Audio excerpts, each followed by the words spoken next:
विश्वानि देव सवितर्दुरितानि परास्तुव यद्भद्रं तन्न आसुव। ओम शांति शांति शांति। सभी श्रोताओं को सादर नमस्ते। इस दिव्य जीवन में हमें अच्छे लोगों का सहकार्य, सद्भाव मिलता रहे, इससे अच्छी बात और क्या होगी कि हमसे अच्छे लोग मिलते रहें, जिनका व्यवहार हमारे प्रति बहुत प्रिय हो, अच्छा हो। और ये हम सब चाहते हैं, और ये केवल हम ही नहीं, इस धरती का हर एक व्यक्ति यही चाहता है कि मुझसे सब अच्छा व्यवहार करें। मेरे बारे में अच्छा सोचने वाले व्यक्ति, मेरे बारे में अच्छा भाव रखने वाले व्यक्ति मेरे साथ रहें। अच्छे संबंधी, अच्छे मित्र, अच्छे कलीग्स मेरे साथ रहें। हम सबके बारे में यही सोचते हैं और सब हमारे बारे में भी यही सोचते हैं। सबकी अपेक्षाएं वही हैं, सामान्य हैं, सबकी बराबर हैं। हमें अपना हिस्सा निभाना होता है, अपना भाग पूरा करना होता है कि हम दूसरों की अपेक्षाएं पूरी कर पा रहे हैं या हम उसमें कोई कंजूसी कर रहे हैं, क्योंकि इसमें ही हमारा अधिकार है। केवल अपने बारे में सोचने का, देखने का, करने का हमारा अपने ऊपर नियंत्रण है। कहते हैं हमारा अपने ऊपर अधिकार है। अधिकार की बहुत चर्चा की जाती है कि हमारे क्या अधिकार हैं। हमारा अधिकार हमारे कर्मों पर है, हमारी भावनाओं पर है। किसी दूसरे के कर्मों पर, किसी दूसरे के भावों पर हमारा कोई अधिकार, कोई वश नहीं हो सकता, कभी भी नहीं। इसलिए अपने अधिकार की रक्षा करना और हमारा कर्तव्य जो हमें करना चाहिए, उस पर ही हमारा अधिकार है। दूसरे के कर्तव्यों पर हमारा कोई अधिकार नहीं कि दूसरा कोई करता है या नहीं करता है, उसकी जिम्मेदारी कौन ले सकता है। पत्नी अपने पति की जिम्मेदारी नहीं ले सकती, माता पिता अपने बच्चे की जिम्मेदारी नहीं ले सकते, यहां तक कि गुरु अपने शिष्य की जिम्मेदारी नहीं ले सकता। हाथ से निकल जाती हैं कई बार बातें। हाँ, कुछ अच्छे व्यक्ति होते हैं जो नहीं डिगते अपने अनुशासन से, अपने कर्तव्यों से। वो अपना कर्तव्य निभाते हैं और दूसरों की हमसे जो अपेक्षाएं होती हैं, एक्सपेक्टेशंस होती हैं, वो हमारा अधिकार है। किसी की हमारे प्रति कोई अपेक्षा है, सद अपेक्षा है, जो होनी चाहिए वो अपेक्षा है, तो उस पर खरा उतरना फिर उसके अधिकारों की रक्षा करना है। और यदि कोई हमारी अपेक्षाओं पर खरा उतरता है, हम किसी से कुछ अपेक्षा करते हैं और कोई उस अपेक्षा को पूरा करता है, तो उस व्यक्ति ने हमारे अधिकार की रक्षा की, और ये कोई लेन देन नहीं कि कोई हमारे अधिकार की रक्षा करेगा तो हम उसके अधिकार की रक्षा करेंगे। कोई पहले हमारी अपेक्षाओं पे खरा उतरे तो हम उसकी अपेक्षाओं पे खरा उतरे। कोई इसमें कंपटीशन नहीं, कोई इसमें बिजनेस नहीं। क्यों? क्योंकि सब को अपना जीवन जीने की स्वतंत्रता है, सबको बंधन से मुक्त होना है, अपनी आसक्तियों से। सबको अपने चित्त में शांति, प्रसन्नता, दिव्यता चाहिए, सभी को। इसलिए हम कोई इसमें प्रतियोगिता नहीं कर सकते कि उसने मेरी अपेक्षाएं तोड़ी, उसने मुझे धोखा दिया, तो बस मैं भी अब बुरा आदमी बनूंगा, मैं भी धोखा दूंगा। हमारे धोखा देने से हम धोखेबाज बन जाते हैं। किसी ने हमारी चोरी की तो मैं भी चोरी करूंगा, तो हम चोर बन जाते हैं। दूसरे के चोर बनने पर हम चोर बन जाते हैं। दूसरा अपना कर्म बिगाड़ता है, स्वभाव बिगाड़ता है, तो हम अपना कर्म और अपना स्वभाव बिगाड़ने के लिए तैयार हो जाते हैं। जैसे कि हमारा कर्म बदलने से उसको फल मिल जाएगा, उसका जीवन नरक हो जाएगा, इसकी चिंता व्यक्ति करने लगता है। हम करने लगते हैं कि उसको दुख देना, क्योंकि उसने दुख दिया। कहते हैं टिट फॉर टैट, कि उसने धोखा दिया, उसने मेरी को अपमान किया, तो मैं भी अब पीछे नहीं रहूंगा और मैं भी वही बन के दिखाऊंगा जो उसने किया है। इस बदले की भावना को रख करके हम शिकार हो जाते हैं बुराई का। हम खुद फंस जाते हैं उस गड्ढे में जो हमने दूसरे के लिए खोदा था। हम अपने ही प्लॉट में फंस जाते हैं और हम अपनी प्रसन्नता, अपनी शांति, अपने आनंद को दांव पर लगा देते हैं और उसे खो देते हैं, केवल इसलिए कि दूसरों का व्यवहार बदला।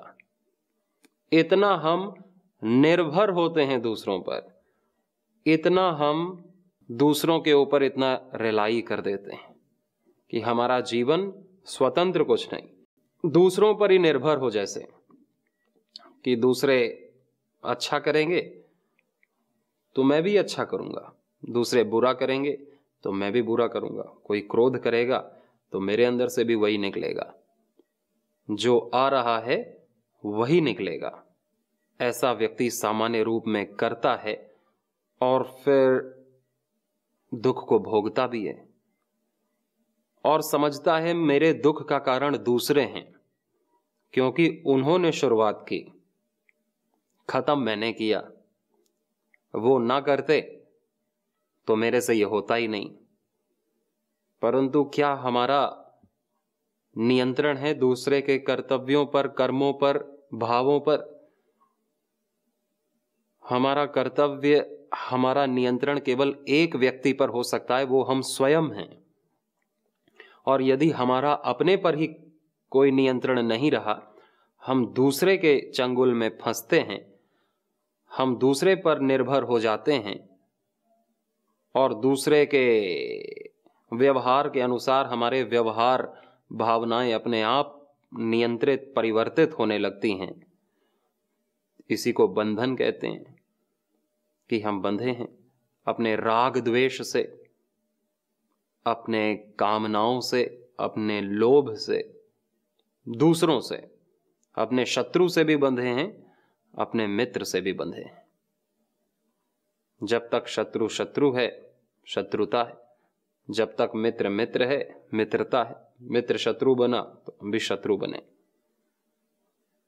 आत्म संयम नाम की चीज नहीं आ पाती, आत्म नियंत्रण नाम की चीज नहीं आ पाती, क्योंकि हम आत्मचिंतन नहीं करते, आत्मविश्लेषण नहीं करते, इंट्रोस्पेक्शन, सेल्फ एनालिसिस, अपने आप को कभी हम देखते नहीं और हम जिए जाते हैं एक रिबाउंड की तरह, रिपरकशन, एक डैमेज होता रहता है हमारा। उससे बचने के लिए ही हमको यह जानना चाहिए कि मेरा कर्तव्य ही मेरे लिए श्रेष्ठ है, पूजा है, कि मुझे किसके प्रति क्या करना है, ये जानना बहुत महत्वपूर्ण है। और किसकी क्या सद अपेक्षाएं हैं जो मुझको पूरी करनी है, वो उनका अधिकार है मेरे प्रति। जैसे एक गुरु का अधिकार होता है शिष्य के प्रति, और एक शिष्य का अधिकार होता है गुरु के प्रति। शिष्य जानता है कि गुरु मुझसे कुछ अपेक्षा करता है, पति जानता है कि पत्नी उससे कुछ अपेक्षा करती है, और इसी तरह पत्नी जानती है कि पति उससे कुछ अपेक्षा करता है, सदाचरण की, अच्छे मीठे शब्दों की, शांतिपूर्ण व्यवहार की, और सहकार्य करने की, मदद करने की हमसे अपेक्षा की जाती है। और उस अपेक्षा को पूरा करना ही हमारा कर्तव्य है। उनकी अपेक्षा को पूरा करना ही यदि हमने किया तो हमने उनके अधिकारों की रक्षा की। सबके अधिकारों की रक्षा व्यक्ति को करनी होती है। किसी के अधिकार की हमने रक्षा नहीं की या अपने कर्तव्य का पालन हमने नहीं किया, तो फिर उसका भुगतान व्यक्ति को दुख के रूप में, पीड़ा के रूप में देना होता है। ये बिल्कुल सही है।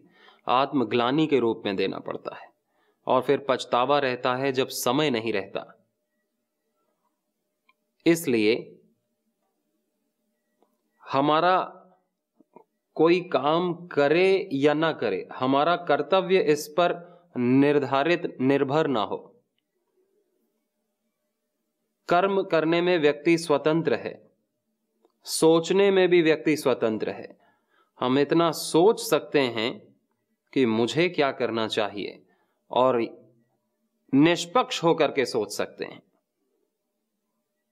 निष्काम होकर के सोच सकते हैं, राग द्वेष से रहित होकर के, सम होकर के सोच सकते हैं। इसे को कहा है योगस्थ होकर के अपने कर्मों को कर सकते हैं। योगस्थः कुरु कर्माणि संगम त्यक्त्वा धनंजय, सिद्ध्य असिद्ध्यो समो भूत्वा समत्वम योग उच्यते। समता ही योग है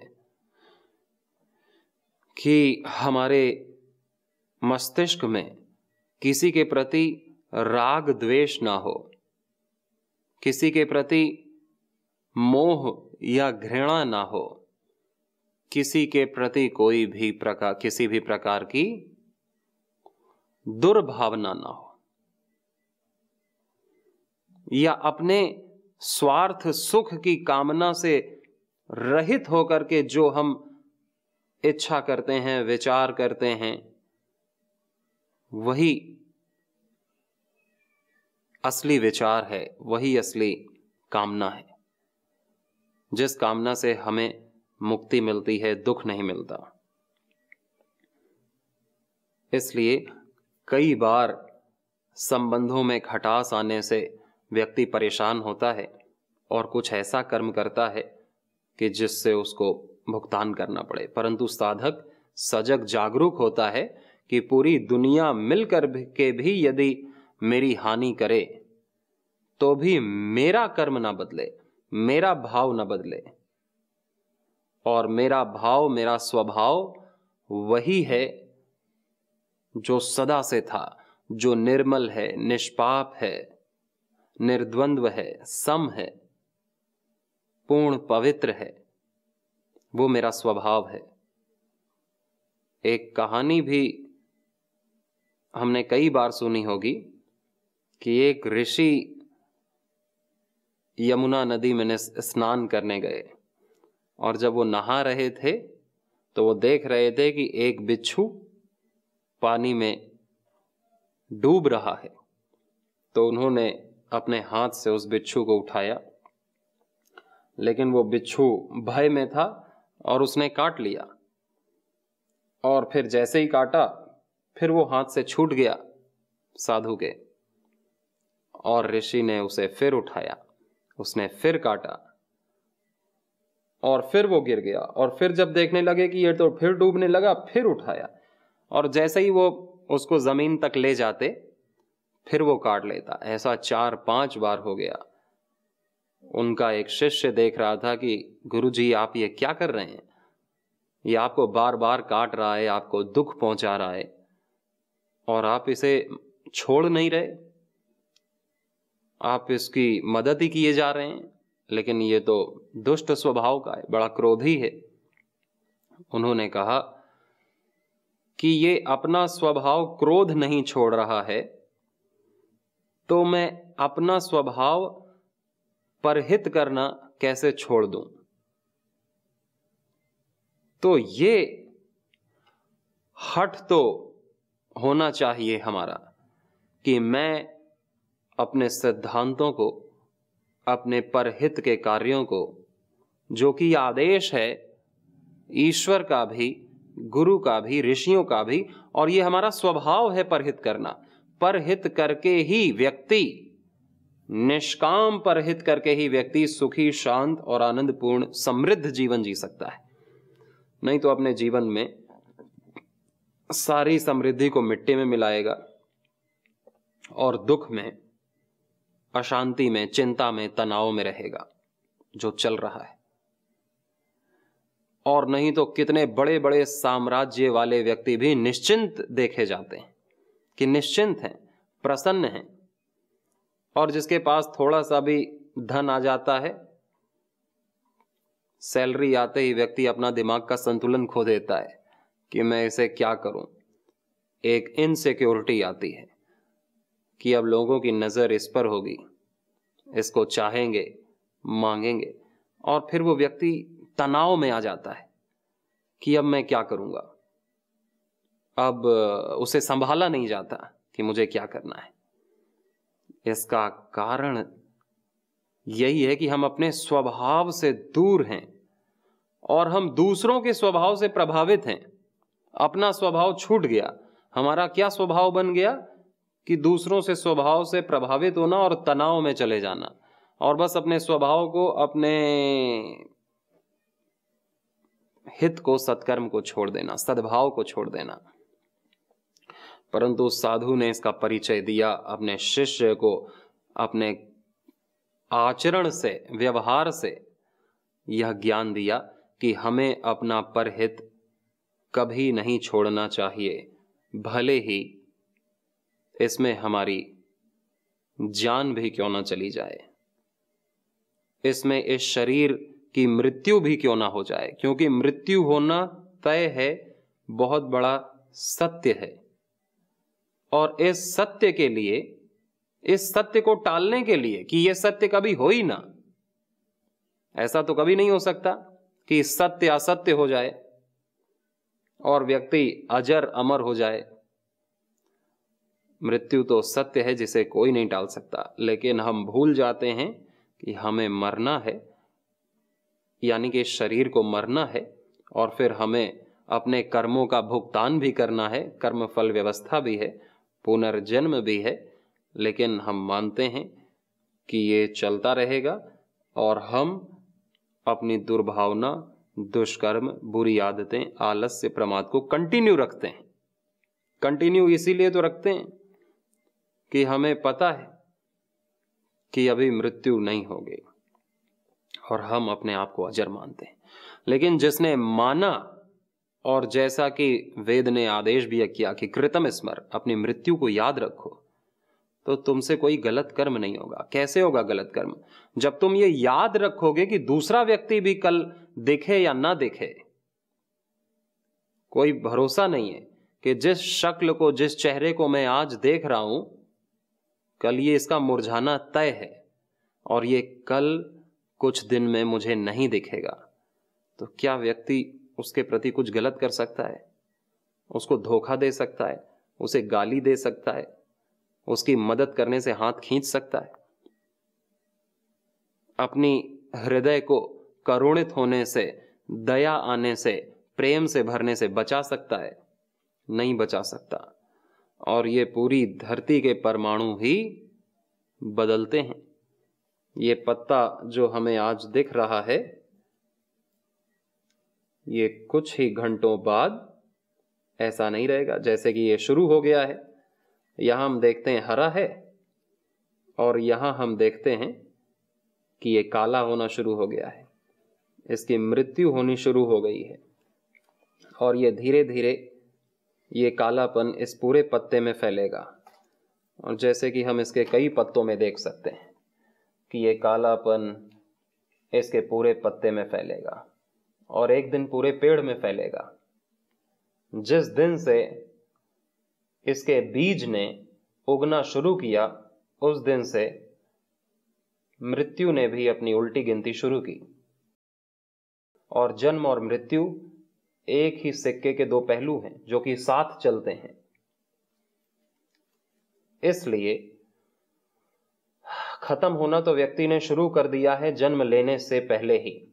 हर एक साल के साथ हमारे जीवन का हर एक साल कम होता है। इसलिए व्यक्ति यदि अपनी मृत्यु तत्व को याद रखे कि सबकी मृत्यु होनी है, तो मैं इस व्यक्ति की मदद क्यों ना कर दूं जो आज मुझसे मदद की अपेक्षा कर रहा है।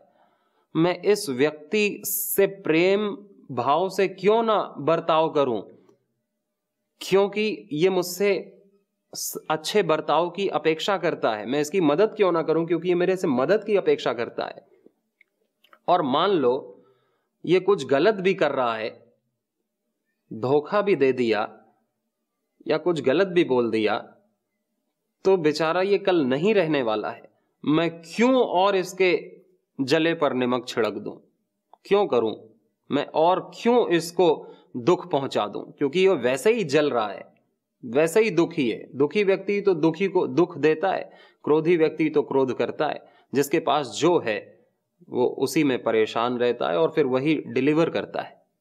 तो दुखी व्यक्ति दुख ही दे सकता है, लेकिन जो समझदार व्यक्ति है, जो जानता है कि ये सब कोई कंटिन्यूअस प्रोसेस नहीं चलने वाला है, हमारा संबंध कोई अनंत काल के लिए नहीं चलने वाला है। ये जीवन, ये श्वासें, ये अनंत काल तक चलने नहीं वाली हैं।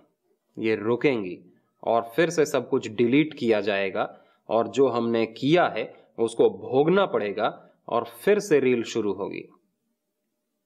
तो क्यों ना मैं अच्छे कर्म कर दूं, दूसरे की मदद कर दूं, दूसरे का मार्गदर्शन करूं, या कम से कम मार्गदर्शन ना कर पाऊं तो दूसरे के कुछ गलत तो ना करूं, किसी का उत्साह बढ़ा सकूं, किसी को ज्ञान बांट सकूं, किसी को स्वस्थ कर सकूं, किसी को प्रसन्न कर सकूं। और सच मानिए यही भगवान की पूजा है, क्योंकि कण कण में भगवान है, व्यक्ति व्यक्ति में भगवान है। कोई ये नहीं कि एक पत्थर ले आए कहीं से चिकना सा, बस वही भगवान है, बाकी सब भगवान से इतर चीजें, बाकी जगह है ही नहीं, और केवल उसी में अपनी श्रद्धा रखी। जो पत्थर है या किसी व्यक्ति की बनाई मूर्ति है, उसी के प्रति रोए, उसी को खिलाया, उसी को पहनाया और उसी को सजा करके अच्छे रूम पर रखा। और जो भगवान की बनाई मूर्तियां हैं, उसके लिए हम अलग नियम लागू करें कि जैसे को तैसा, टेट फॉर टैट, ये साधक के लिए नहीं है। हाँ, व्यवहार हमारा न्याय अनुसार होना चाहिए, लेकिन प्रीतिपूर्वक भी, प्रीतिपूर्वक, न्यायपूर्वक, हितकारी हमारा व्यवहार हो सबके लिए। तो याद रखना कि ना ये तन शाश्वत है, ना ये वाणी शाश्वत है, ना ये बुद्धि शाश्वत है, ना ये मन के विचार शाश्वत हैं। शाश्वत अर्थात नित्य, और जो अगला बोल रहा है वो भी नित्य नहीं। तो मेरे से कुछ ऐसी चीज मेरे भीतर जन्म ना ले, बाहर निकलने के लिए, रिएक्शन करने के लिए, रॉन्ग एक्शन करने के लिए जो प्रेरित करे मेरे को। कोई ऐसी चीज यदि जन्म लेगी तो फिर वो मेरी पर्सनल एसेट बनेगी, और फिर उसको मुझे ही लेकर के चलना है, और फिर उसका भुगतान भी मुझे ही करना है। इसलिए पूरी जागरूकता से हमको सोच समझ के ध्यान में रखते हुए,